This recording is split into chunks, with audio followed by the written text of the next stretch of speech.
Hey guys, welcome back. BDCKR here, and we're back with our weekly recap of all things Injustice. It is the week of November the 4th, 2021.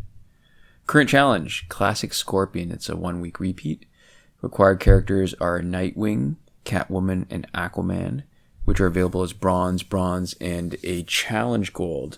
So it starts off really nice, teasing you with a couple bronzes, and then making it hard for newer players to actually complete the challenge without spending a bunch of credits to just skip the Aquaman required part. Classic Scorpion's passive is Fire of Hell. Scorpion summons Fire of Hell around him for 10 seconds after tagging. It reflects half the special damage back at the opponent and inflicts fire damage over 6 seconds. Scorpion is immune to fire. Attack is 1400. Health is 1200. He was last available January 7th, 2021. He's got really good high stats, right? 1400 attack and 1200 health. It's leaning into the attack way more. His passive is decent. If you compare it to the most common damage reflection that we see in fights, that's Flashpoint Aquaman. And reflecting half the damage is better than Flashpoint Aquaman's reflecting only 40%. But 10 seconds after tagging, it only lasts that 10 seconds. It's probably significantly worse than Flashpoint Aquaman, which lasts until the first special, because you're unlikely to face more than one special in 10 seconds. And there's an even chance that you won't get hit with a special in that first 10 seconds. Fire damage over time is good. And really the only weakness of that is if you're facing a Blackest Night Flash team, that it becomes a problem. And immune to fire is okay, but I feel like it has very limited application. And now that we have a point of comparison with Blackest Night Flash, wouldn't it be so much better if instead of just being immune, it gave him power or health? Never mind both, which Blackest Night Flash would get. I think the biggest problem with Scorpion, and all the Scorpion skins in general, is that they're pretty slow on their basic attacks. So we just tend not to play them as much. There's other damage over time characters I feel that are better.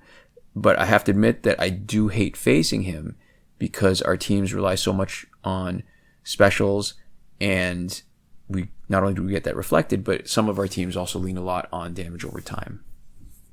The interesting meta is that this is the 33rd week in a row that the challenge characters have been following a pattern that originally showed up May 2020. If the pattern holds, next week is going to be Red Sun Green Lantern, and then the week after that is going to be Arkham Knight.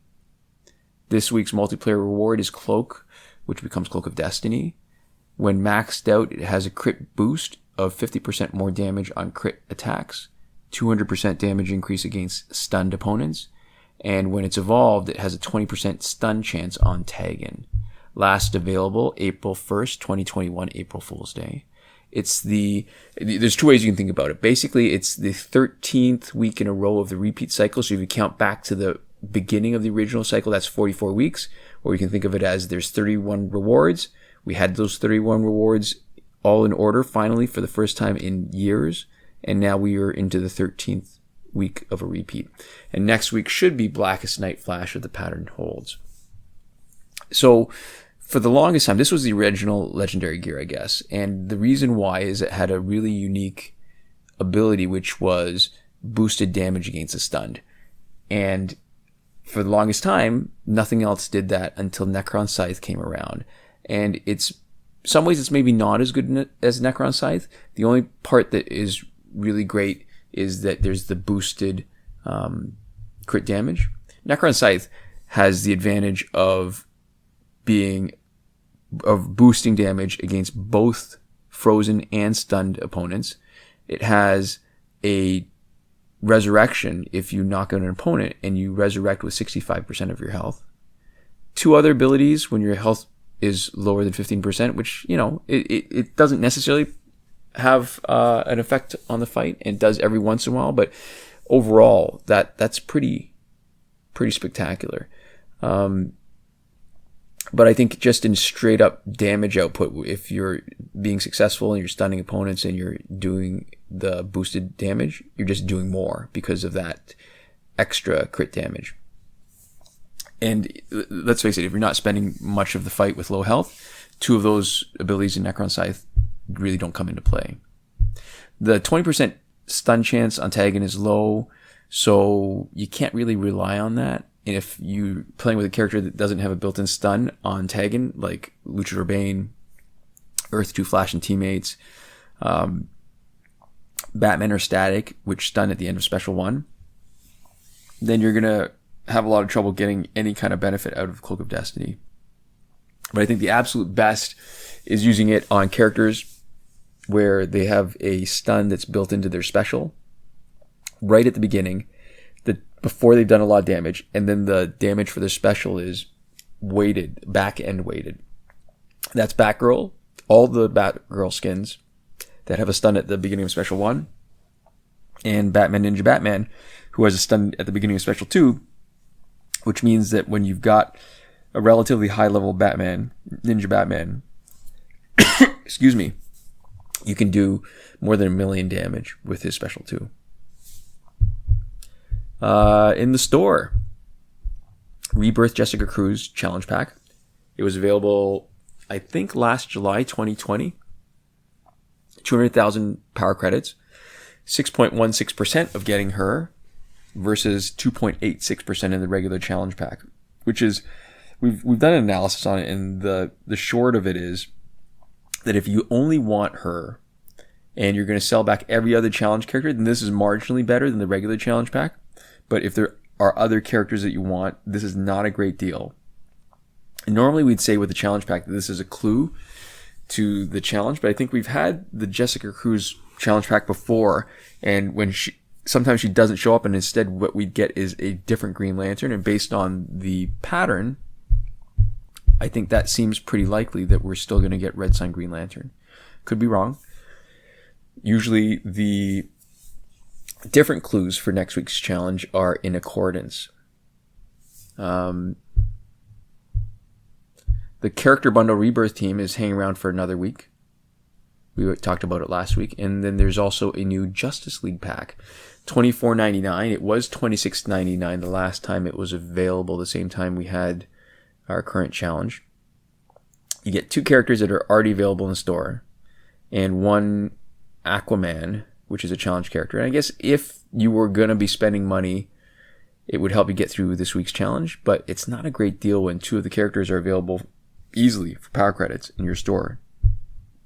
And hanging around for a 4th week is the Most Wanted pack.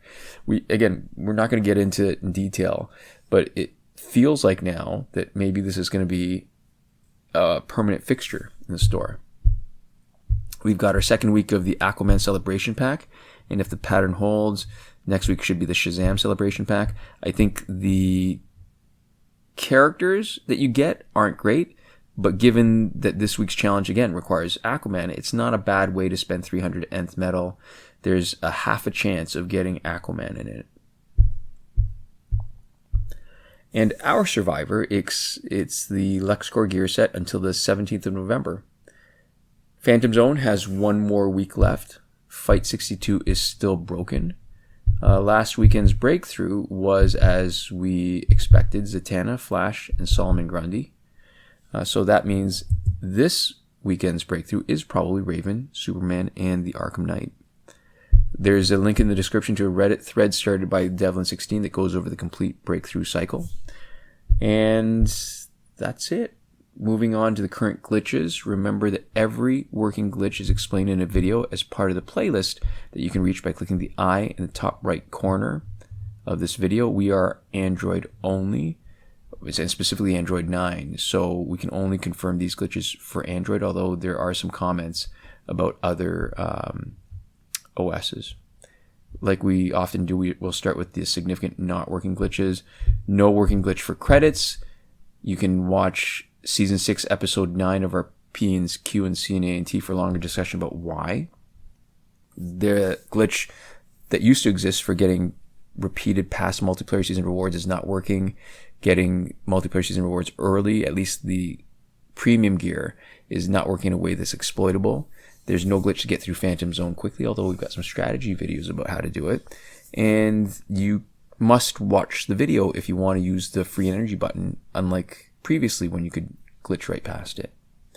So the working glitch, just a reminder that the Phantom Zone reset glitch and the challenge reset glitch are both the same. When you reset progress on one, you will reset progress on the other. It's confirmed to be working on the current Classic Scorpion challenge, but be careful or you're going to end up dumping some of your progress accidentally, unintentionally, when you're not thinking about it and planning. There's a comment cut and pasted into the description from viewer Tammy Kakde about how to avoid re-downloading a full gig of data when you are doing the challenge reset. And we've had a lot more comments actually about the iOS method for resetting the challenge that is still in our description from viewer Jonathan Yang, but the comments have been that it is no longer working.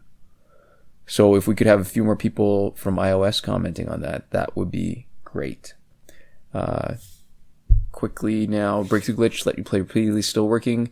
The airplane mode / refund glitch, still working, but you can't, at least we can't use it as a method for re-rolling the final reward in the Phantom Zone crystal, the last crystal. Time shifting still works on Android for unlimited survivor play and energy recharges. Just remember, if you don't fix your clock when you're done, you could screw up the time when things are supposed to arrive, like the beginning of the Phantom Zone or new challenges.